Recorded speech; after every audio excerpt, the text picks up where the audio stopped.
if you check the internet, Zapp just talked about throwing his corn and not calling no foul, and everybody's talking about it. That's how important Zapp Mallet is to us. And it's such a pleasure to have him join us on the Throwback Edition. You're welcome, sir. Thank you. Okay. Zapp is always that quiet man. He just comes to, like he said, he threw his corn. He didn't call any foul. Yeah, who the cap fits. We know ourselves. Exactly. But how are you doing, sir? I'm good, yeah. We're just, I don't know if we're recovering or we're still enduring the COVID era. Yeah, we're still enjoying the COVID thing, enduring the COVID thing. It's not been easy, but we'll make it. We'll make it. We're human beings. It's just a virus. That's true. That's true. But how did you manage 2020?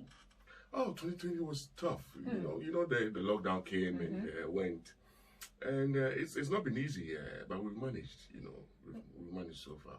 And we're in the second month of 2021. We're in the second month of 2021, and we're just hoping that it will get better as the year started. It didn't start so well because of these new strains and mutants and all that. So. But we're just hoping for the best. We still do hope, and I'm still hopeful. For me, I'm still optimistic about this whole thing. I see. Yes. And one of the things that people are excited about is that finally we are getting close to receiving vaccines. Vaccine or no vaccine, we'll overcome. Trust me. Is that to say that you're not one of the people who is interested in receiving vaccines? Oh no, I'm one of the people who is ready to receive the vaccine. Oh really? You're not afraid? Yeah. Why should I be afraid? Okay, the people were thinking that Billy can come. Oh no. Those things are some. I think some of them are a bit far-fetched. They might be true, yes, but so far some of them. You ask yourself, where are the proofs? You understand? Yes. So I think they shouldn't just be throwing dust into people's eyes, whether we like it or not. We have to take the vaccine because right now, the way the world is going, I was just telling somebody yesterday that you can't change the course of nature. Whatever course nature takes, if you try to go against it, you perish. Yeah. So there's nothing we can do about it. Now let's look at your life. So originally called Emmanuel Mallet. Yes. And Zapp came in at what point? Zapp came in at secondary school. Oh. Yes, at Accra Academy. Okay, Bleo. Exactly. Zapp came in at Accra Academy. Back in the 70s, or late 70s, specifically, 79, specifically. 79, 80, there was this group, and they were made up of 4 brothers, the Troutman brothers in America, and they were called the Zapp. Zapp was actually one of the names of one of the brothers. And, yes, and they were called Zapp, and they had a unique sound. Their music was unique. Their composition was unique. Their sound, the sonic quality of what they were doing was very different at that time. So I picked after them. I started following them, back in those days. We didn't have social media, but I was following them, So every release. Every release. No, not every release. Every year you have friends outside and stuff, so they send you, so they're going to take months to send. But eventually they will send. That's true. So we're getting our ways then, back then. It was very nice. Yeah, it was very interesting. And then you decide to settle on this Zapp. Yeah. So the name, I felt that, look, there's a name everybody can mention, whether you're Ashanti or not. You can mention. Why do people have a problem mentioning your name? Yeah. Sometimes it's Zapp married. So even with the Emmanuel Mallet, people were still calling you. Oh no! I mean, sometimes you just have to mention the Zapp and forget about the Mallet. Okay. It saves a lot of issues. Yeah. And we've grown to hear Zapp. And for some of us, we never even knew that we would meet the Zapp man. Because every time it's like Zapp Mallet this, Zapp Mallet that. Yeah. It was as though when I was growing up, we couldn't hear of a production without the name Zapp Mallet. Yeah, that was back then. But times change, and as the years are going by, right now it's almost 12 o'clock, right? Very soon it will be 1 o'clock. Very soon it will be 2 o'clock. Very soon the day will end. And as the years, 24 hours go by every day, we are growing, and sometimes you grow out of it. So I think we made our impact in our time, so it's all been good. What do you think that you did distinctively that made every solid production come through your studio? Yeah. Well, one thing I was always doing was, number one, I wasn't looking for a hit. I never produced with a hit in mind or with an award in mind. So I was free. I didn't have any pressure on me to do whatever I wanted to do. You understand what I'm saying? So unlike trying to produce, oh, this one they forget hit, or this one they forget award, or, you know, but back then it wasn't like that. You were just happy to express yourself, to express your creativity. You were just sitting down behind your gadgets, doing your own thing. And for me, it was to make the artist the guy in front, or the guy I am standing behind, because I take it like I am behind you, like your corner man. So I am the one who tries to make you look or sound good. I am your makeup artist. I'm the one who's going to make you look good. So I sit down quietly behind and tailor the music to the artist. So that's why when you listen to my productions, it's always unique, because I put in more effort to make the artist sound good, not me. It's not about me, it's about the artist. So, well, obviously, if the artist is satisfied, so are we all. We hear stories, and so I'm glad that today I get to have the opportunity to, you know, we hear that, oh, Zapp will walk out people, Zapp will turn away people, Zapp, you had to queue to see Zapp, and Zapp was the no-nonsense man. Oh, please. Well, no nonsense, yes, but I don't turn away people. I've never turned away anybody. Even back in the day when you had the numbers? No, I don't turn away people. It's people who, sometimes people mystify people. They'll come, they'll mystify, you know it, you should know it. It's like that even in nature. Right now, as you're sitting down, people, your own work colleagues, some people say, oh, this girl, this lady there, actually, she be snobby, she be this, she be that. But meanwhile, the person hasn't really gotten to know you. The person doesn't know you from the close quarters. The person knows you just from a distance, but the person has drawn the conclusion about you already. You know, these things happen. They happen in nature, and it's happened to me a lot. Maybe sometimes because of my stature, and I used to be big, because I used to do a lot of bodybuilding at that time, weightlifting. So I used to have a lot of muscles back then, you know. So I used to be intimidating a little bit physically, but it didn't. I didn't do that. It's not true.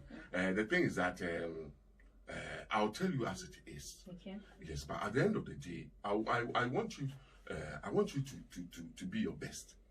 I don't want you to give me your worst. So I do that to artists a lot, especially when they are performing or they are recording. For instance, if you give me half of yourself, I will know that this is not good enough, and I can tell you my peace of mind. What you're doing is not good. Go and do the right thing. I'll tell you. Sometimes they don't agree with me, but they realize after everything, they realize that, oh, the guy was right. You know, but it doesn't mean that I am that mean. I'm not. No, I'm not. If you look back, how many compilations or how many works can you averagely say that you've done? Oh, thousands. Thousands, yes, thousands. A lot of them. A lot. You know, back in the day, we used to do albums, you know, so you work on an artist about 7 songs or 8 songs. I hear it can take like a year in your studio. Oh, no, please. Those things are all rumors. No, sometimes, you see, at the end of the day, it depends on what you are. If, like, take it like you're an artist and you're coming to me, I have to be satisfied that what I'm giving you, the product I'm giving you, I have put my stamp of, or mark of quality on it before you take it away. So if in a day, I can put my mark of quality on it and say that, okay, we can send this out. No problem. But if it's going to take 5 days, it's going to take 5 months, it's going to take 5 years, why not? So I work according to making sure that I get the best, yes, out of whatever it is. But obviously, it's not going to take a year, please. Because I think I was speaking to somebody and said, oh, sometimes, you know, 5 months, so... No. You know, people, well, I don't know some of these stories. I don't know how they come up, you know, but people, some, you'll be surprised. I saw the stories come up even from people who haven't even had experience with me. You. Yes. And you see, information, that's how it gets. By the time it gets to the 5th person, it's been twisted and you have different an updated version of it. So let's look at the thousands of productions you've done. Which of them, you know, even though you were not looking for hits, which of them gave you the recognition when you started? Oh, well, when I started with gospel. Okay. Actually, I am one of the only producers in this country, if not, not that I'm blowing my horn, who have had hits in about four genres. Oh, wow. Yes, I've had hits in reggae. I've had hits in Hiplife. Wow. I've had hits in high life. I've had hits in gospel. And these are multiple hits, not just one or two. So my first hits were from actually gospel, and it was from Francis J. Oh wow! Yeah,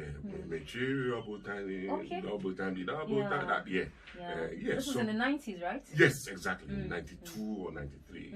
You know, then Nana and Dan. Okay. Oh. Yeah. I did that production. Oh, I see. Yeah, and then Hannah Marfo. And maybe I did that production as well. So my hits actually came. My beginnings it actually came from the gospel background. But I was like, later on, I was like, okay. Then I was particularly a gospel producer, more like. But I thought, look, it was going to pigeonhole me. Okay. So I just wanted to break out of it. So in what year did you break out? Oh, right after, not too long. No, not too long. After a couple of years, then I went into Reggie Rockstone. Okay. Especially Reggie Rockstone, Rexoma, back in the day, you know. Great. I like the fact that you brought Reggie. I think it was in the same studio I was recording somebody, and they told me that it was a Reggie scenario. He says that's when he brought the fact that the album could be there for months. So he says when Reggie came in, nobody wanted to hear anything else, and so every day Reggie had to be recording, and so there was no time in Zapp studio for anybody else to record. Who are coming up with all this? I can't believe it was here that we had that conversation. I can't believe who are coming up with all these stories. All these stories are about the Dash. Please, I can't believe it.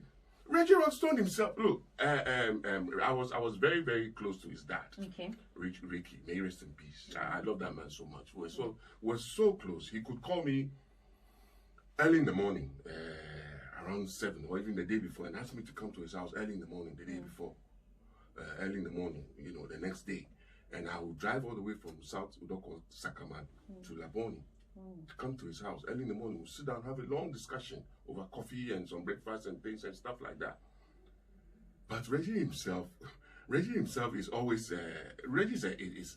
I knew Reggie. That is my knowledge of him. Was like, he wasn't more like a night person. He usually goes out at night and comes during the day and takes a rest in the house during the day.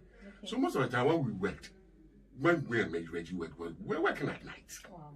So there were the days where I was always there. So, and it wasn't like he was working consistently every day. No, we took breaks. Sometimes about a week I haven't heard from Reggie. You know, and back then you realize, you remember, mobile phones were not that, over the place. Yeah, sometimes even it's hard to even get across networks or call and stuff like that. So it's not like I was always busy. No, it's not true. Because Reggie himself didn't come up. He wasn't consistently at the studio. Reggie would call me whenever he was ready to come and record. And that was it. So I don't see where all these stories are coming from. It's amazing, eh? Then you were brought into the who discovered Hiplife. Oh, that story too. That story too. How does it feel, that something has been worked on by whoever after years? We now are concentrating on who discovered it, who made it, rather than, people will say, rather than how do we even make it better? That is right. Thank you very much. That is exactly my problem. It is for me. It's not about who brought it up. We have another genre. Let's take care of it. Let's nurture it. Let's make it sound beautiful. Like you're saying, let's make it better. That's the most important thing for me. I don't. Well, unless there's going to be some financial benefits around it. Yes, of course, which I might be missing if it was. But I don't think that is the point for me. It's never been my point of contention. I've never had any contention about it anyway. So for me, it's always been. But there are people who believe that credit must be given to you, and so even though you don't have some contention. Well, fine. If you want to give credit to me, fine. I'll take it. Why not? If a gentleman does not refuse a good offer. Yeah. So if you're giving me an honorable thing, why not? I mean, I think yes, I was there. It was like I was guilty when Hiplife was created. So why shouldn't I be? Why shouldn't I, own up and say I'm responsible and say yes, I was guilty? So if there's going to be any reward for the guilt, why don't I take it? And looking down the years after that beautiful genre was created, are you proud of what it's looking like today? Whatever it's looking like, for me, it's not about being proud of it. It's about being proud of the flame kept. It's a flame being kept. It's not about what it looks like or what it sounds like now. Obviously, when you birth something, it grows and it flies. It grows like eagles. It will grow its own wing and fly. But it's still birth. It's still got birth anyway. So however it's grown into, it's fine with me. I don't expect Hiplife to be just like the way I created it. No, it means that means that it's not even growing. But for Hiplife to grow, it must always, But it doesn't mean that we neglect what you call it, the old one, what we had before. It doesn't mean that you neglect what you had before. Finding new culture or finding new values doesn't mean that you neglect your old values or your old culture. Right now, as Ghanaians, we do a lot of Western things, but it doesn't mean that when you are going to marry, you just walk into a church and get married. You have to still go and see your parents and all that. We still hold our traditional values. So it doesn't mean that we should leave what we have or what we had before. So for me, I think it's okay. It's okay by me. It will grow. It will change. It will have its own metamorphosis. People will come in. People will go. But at the end of the day, it will find its way. Because I'm asking because the people who say, we said it from high life, they say hip hop, hip life. Now they're saying Afrobeats, and it's looking like we are losing everything. Well, that's Afrobeat. It's also another genre, but we're losing what? What are we losing? That's my point. They said we could have said hip life was ours. Now Afrobeat has been championed by the Nigerians, so it's like you've gone to join forces with them for something you can't claim ownership of. Who are those? Who are those who are claiming? Who are those who are going to join forces with them? Ghanaian artists are now doing Ghanaian artists, and who are playing their music? Ghanaians. And who are the ones who are patronizing? Isn't it the media? So we are all involved. It's a whole cake that we are all chopping. Let's all be guilty. Let's all be responsible for it. Because when the Ghanaians go and play the Afrobeat, when the Ghanaian plays the high life, you on the media, you won't play it, will you? It would hardly get traction. You understand what I'm saying? Yes, but when it's Afrobeat and it sounds like David or it sounds like Burna Boy, hey, Charlie, this one, the bang will be club bang, that kind of thing. So please, let's not put the blame on one quarter alone. Let's look at it. It's a whole it's a whole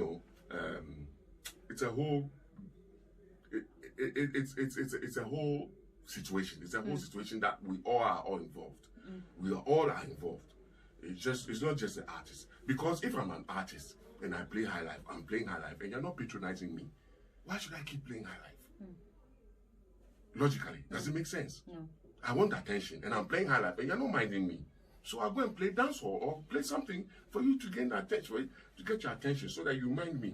Because all the business I'm doing is about attention. All this music we are doing is all about attention.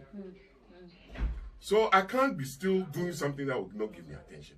I want to gain attention. And if this is what I'm going to do to get attention, I'll do it. I want to understand why we seem not to be interested anymore in our high life. That's the problem. That's a very good question. Who are not interested? Because we hear they say, high life, they're time nature. That's what we keep hearing. That's the problem. So who are those who are saying that the time nature? Is it the artists? Or is it the media? Or is it the general audience or the market or the population? In this case, it's beginning to look like Ghanaians are the ones saying... It's not true, because I'm sure when you go to gatherings and you are hearing Amachi Dede and you are hearing those high life songs, you see people on the floor. People don't just sit down. You understand what I'm saying? So I don't think it is true. It's not true. But the point is that, you see, the artists and the media, we work together. We provide content for you, for the media to also broadcast. And the thing is that, what content are we providing for broadcasting or for production? What content are we providing? We are not providing high life. Because when we bring the high life, where we're supposed to get the attention, it's not coming. That's exactly what I'm saying. So why should I do high life? I'll go and do something else. Is it because there are a new crop of maybe presenters? I think so. Yes, I think so. Maybe there's a new crop of presenters. But you see, yesterday I was trying to analyze this whole situation too. I think what happened was there was a break. I have not analyzed it my own way. I could be wrong anyway. There was a break between the new crop of artists and the old artists. There was a generation gap. It could be small, it could be big, but it was a deep generation cut. The generation gap that happened. Suddenly things changed. There was no sales of CDs. Suddenly, CD sales went something else. So the business suddenly started, wobbling. Things were not picking up. So the traditional producers in the game, or executive producers who funded artists, couldn't find their feet because the sales of physicals were no more. It was now downloading was coming so heavily. Peer-to-peer, that kind of thing was coming so heavily. So it made the business very bad. Certainly, some of them wound up, some of them went out of business, and some of them closed down, a lot of them. Now, what happened was that most of these high life artists were people coming from that generation who they had their hands held by an executive producer into the studio, into some Zapp Mallet studio somewhere at Sakaman to go and record and funded and paid for by the producer. Whereas these our boys they had noticed the changes of time already.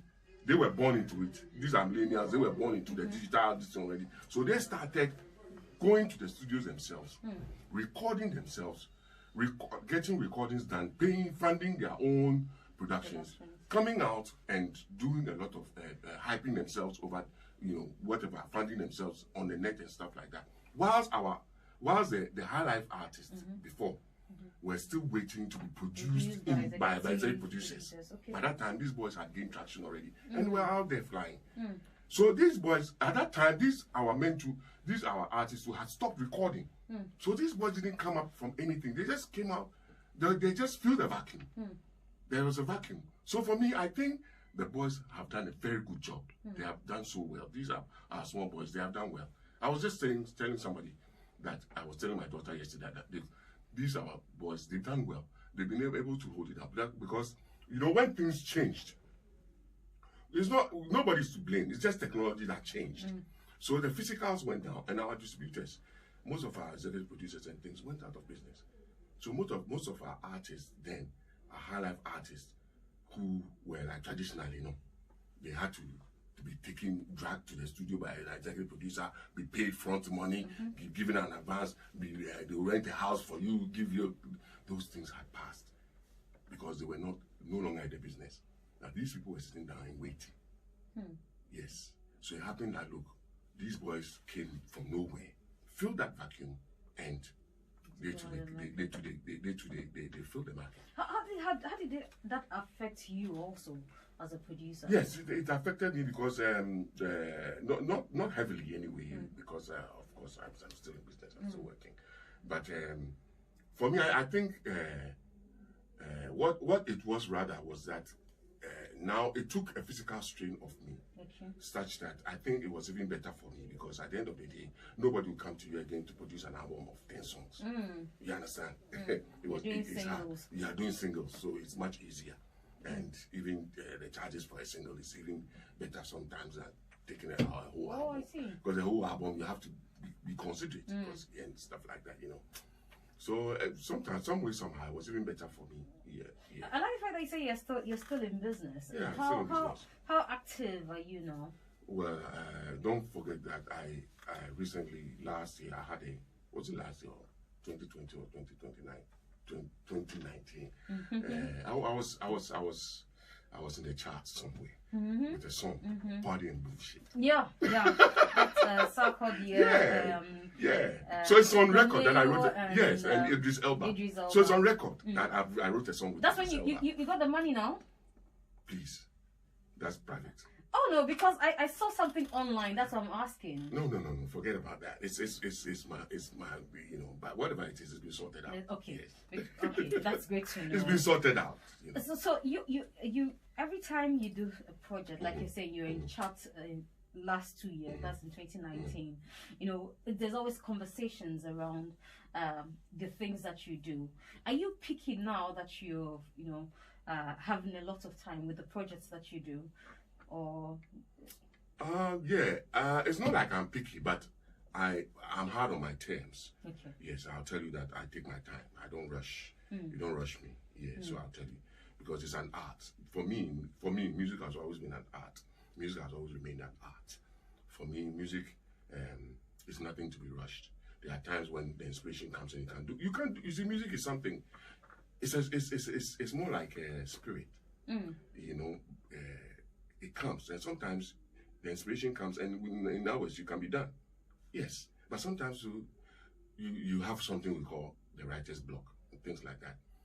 You have things like that, so it drags on the production and stuff like that. Sometimes to electricity issues. For instance, last week, I had 2 days of electricity off. Wow. And it messed me up. It messed my whole schedule up, you know. But that's it basically. Do you have any offspring that is taking after you? No, not yet. Yeah, not yet. My own offspring, no. But the people that I have trained, people who passed under me, more or less, and more to people I've influenced and inspired along the way. Many of them, thousands of them. I'm only asking because some people will tell their kids, no, you don't have to tour this long. You don't have to do this. I know. Is that one of the things that you ensure that none of your offsprings, did what you did? Well, you see, so funnily enough, my daughter is into videos. Oh, okay. So at least she's in the sector. Yes, she's into the sector. She even produced the R2B's the R2B video. Oh wow, that's beautiful. She was part of it. She's part of the production, you know. So, but initially when she told me that that's what she wanted to do, I was a bit, you know, but I wasn't hard and fast. Eventually I was like, okay, that's your own life. If you want to do it, maybe things will be better for you. But why is it that things, because Zapp No, you see, I believe that things should be better than it is, you know, entirely. Not only in the music industry, but in the whole country.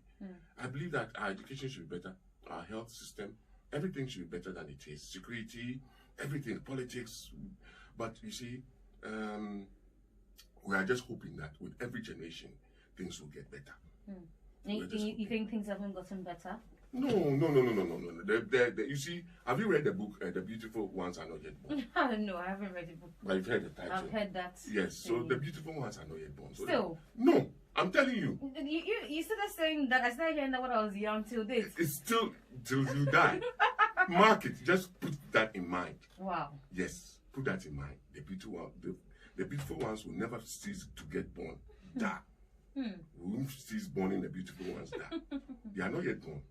And I see some of the things that you write. I see that you get whether I don't know whether you like what we do as millennials. So sometimes you just come in there, you know, you're like a senior house pastor who comes in there, come and look at us, you laugh at us, then you go and you go back and go and stay. Exactly. That's the point. Exactly. You've got it right. Sorry, pardon me. That's okay. Sorry that we have to put you through. Yeah, you got it right. That's exactly my position. I come in and look at it and then laugh and go away. That's what I look at. You know, so I come in and make my points and make I drop my bombs and I just go away.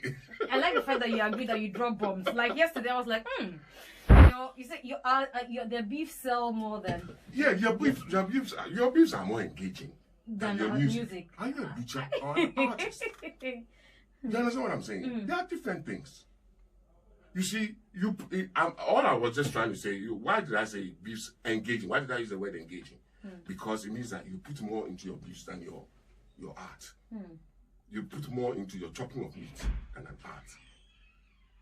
So for me, I think it's no. You see, for because somebody made a statement. He said, he was enjoying some beef from here. And I'm like, so is that all he can enjoy? He's not enjoying our music.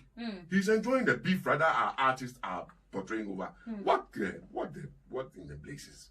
It's not right. It doesn't speak well of us, even as artists. So as an artist, as a creative person, the thing it hit me so well. I was like, oh God, is this all we are getting to be known for? No, this one here. You know, so we need to just think.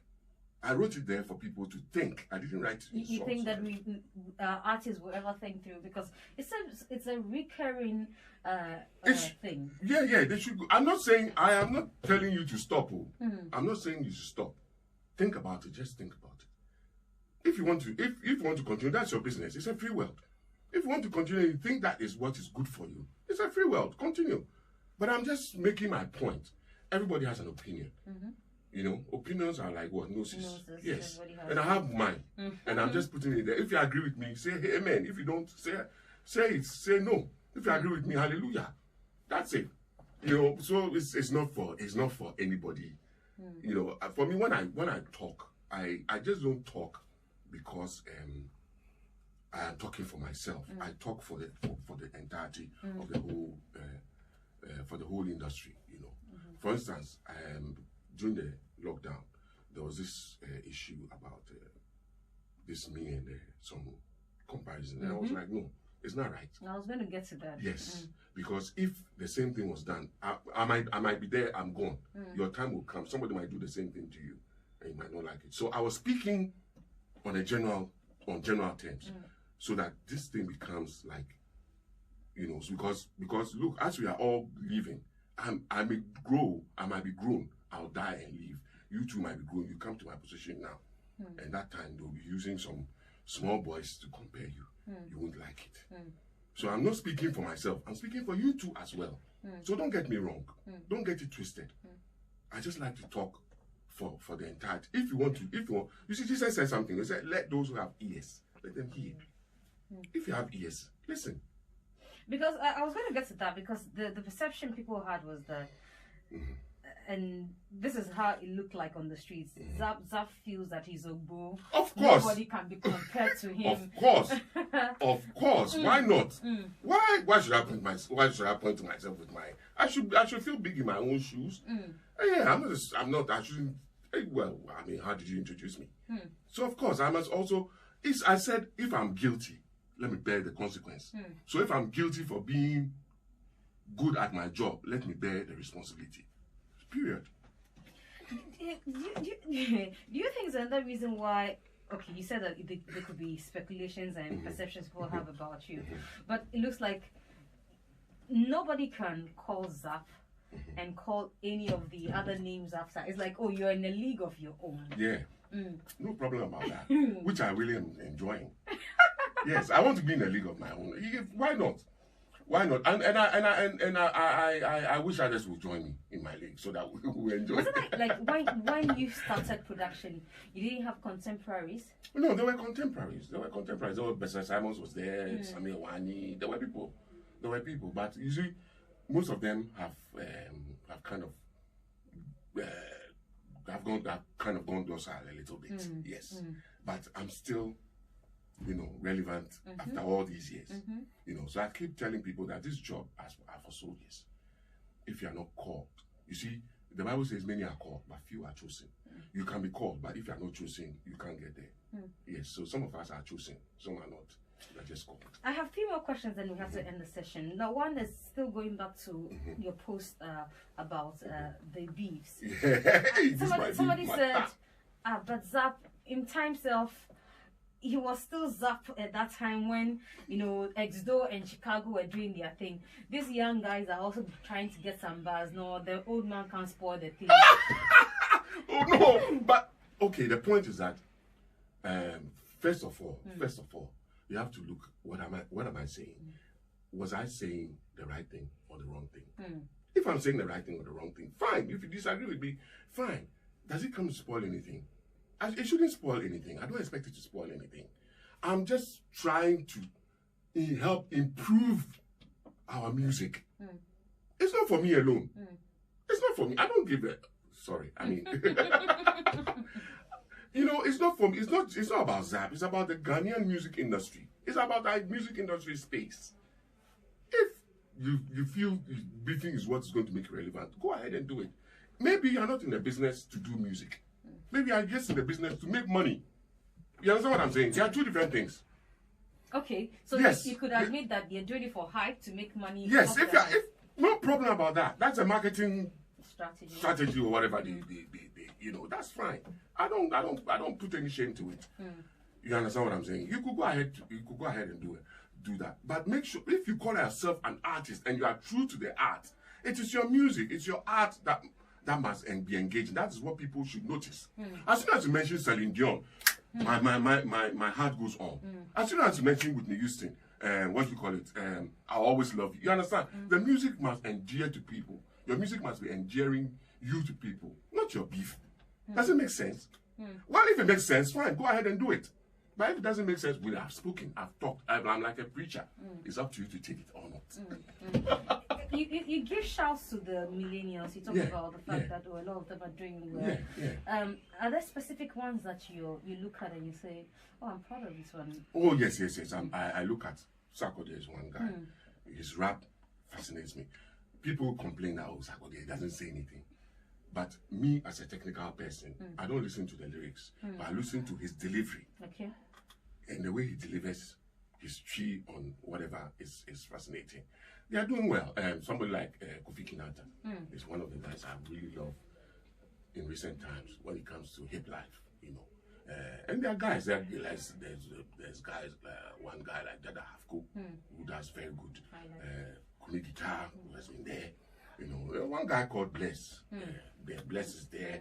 There are a few of them who are also trying to blaze a trail. But as I said, because at a point, those who should have passed on the torch to them had stopped working.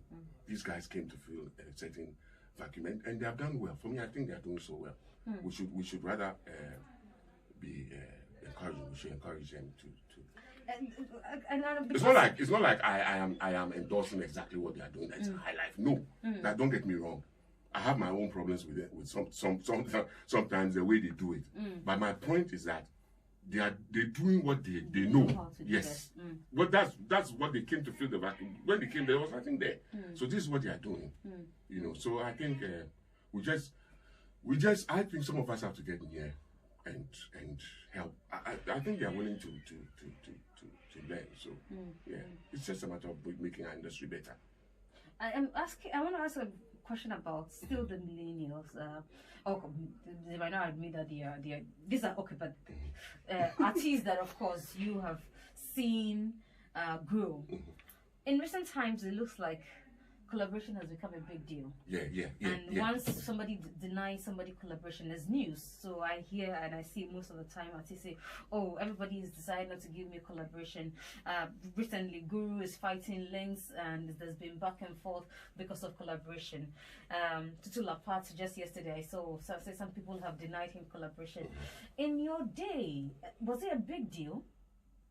No, it wasn't so much of a big deal. I think that there was so much collaboration, and then you could really see that there were duets usually. Duets, people, you know, they were usually working in twos. You know, so there was much cohesion at that time. It wasn't so much of like, oh, no, I'm not going to give you. It wasn't so much of any news to us. No, we were just people were just going along with it. So there was a lot of collaboration at that time. So listen to the stories now and how it's become like, if somebody said, someone would say it's my time, and so let me enjoy my time alone, and you sit back and watch. Are you worried about the turn that we are beginning to take? Is there something that you want to share with these musicians with regards to collaboration? Collaboration. Well, collaboration is not necessarily the thing. I mean, I think anybody can sail on his own. I mean, but if as an artist you feel like collaborating with somebody, why not? And if the person doesn't feel like collaborating with you, it's got to be two ways. If the person doesn't feel like it, the person has the right not to. I think it shouldn't be a big deal. I shouldn't think it should be a big deal, but people make big deal out of it because today we are in the millennium. We are millennials, so by all means everything is a big deal. But back then, in our time, you see, when you're going to see your girlfriend, you didn't have to call her. There was no phone at that time.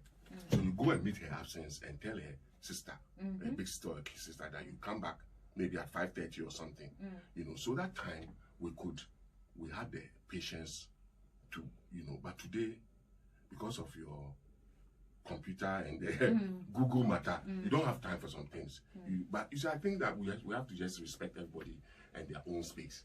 If I don't feel like collaborating with you and you feel like collaborating with me, can you force me? But if there is money to it, why not? And the person feels like, because collaboration is, maybe some people are paid for collaboration, you know that. I know artists that sometimes artists we do collaboration with in America. The artists we do collaboration with are paid to feature on songs. Yes. So why can't you do that for your fellow black man? So that he also feels motivated to come and work on it. After that, you give him his rights too, because he's a songwriter. You understand? So I don't think it should be a problem. But you know, today we are in the millennium, so everything is issue. Yes, for me. But I don't think it should be an issue. But you see, the thing is that we shouldn't stop short, or we should encourage collaboration, especially songwriting collaboration. Because in America, for instance, in the Western world, where we know music is so huge, music plays a big role in the economy and all that kind of thing. We know that what the practice they have there is they encourage songwriting collaborations a lot. So usually, it's people like extraordinary people like Ed Sheeran, who writes songs on his own, or Bruno Mars. But even Bruno Mars writes songs with a lot of people. You can have a song with 8 writers on one song. Yes, because they encourage a lot of collaboration, you know. So, but usually Africa, we don't encourage collaboration. Actually, in Ghana, I've heard a lot of songwriters say they've stopped writing for people. One, they say they are not acknowledged. Two, the people do not want to pay. So yes, they stop writing. so you see, usually this in this part of the world, you see, we don't have the structures, all right. So we can't getting things done in terms of remuneration is a problem.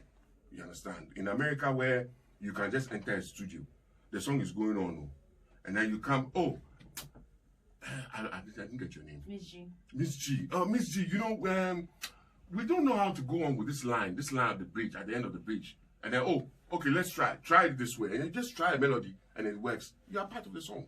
They just add your name. Just that one line you just added as helping, just making sure the bridge was tight. That line you did earns you a songwriter on the song.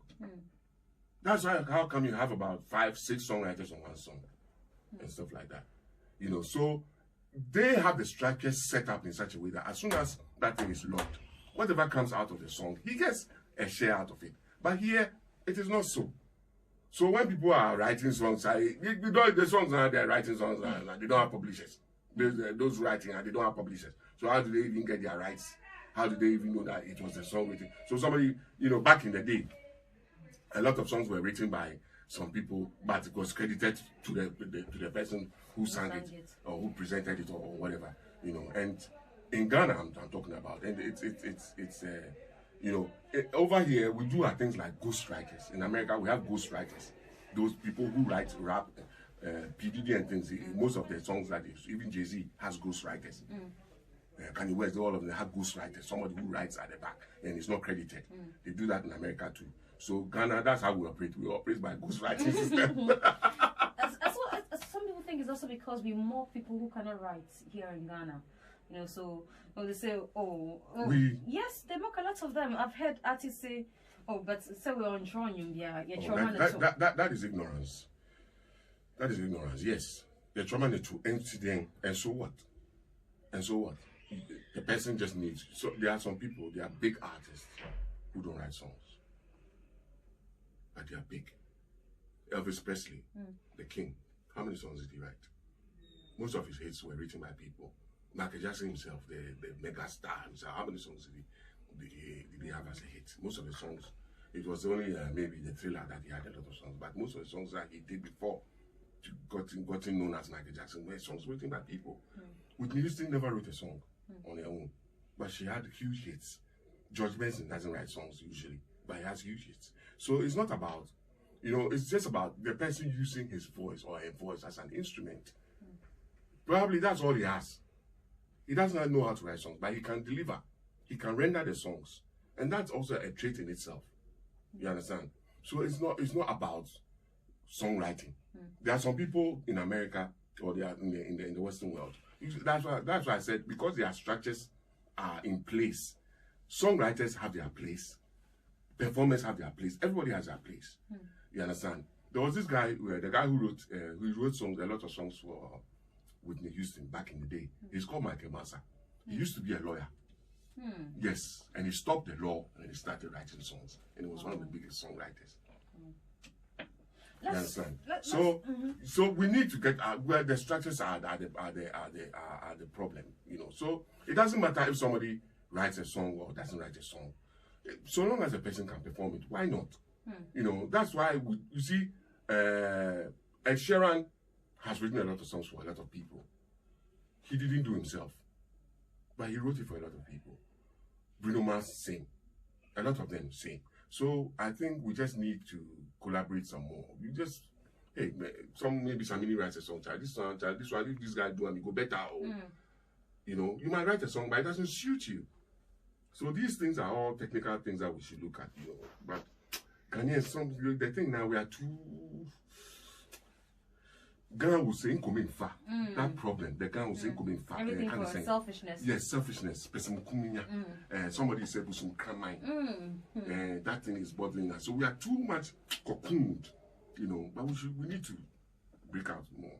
Let's take a final words for the industry.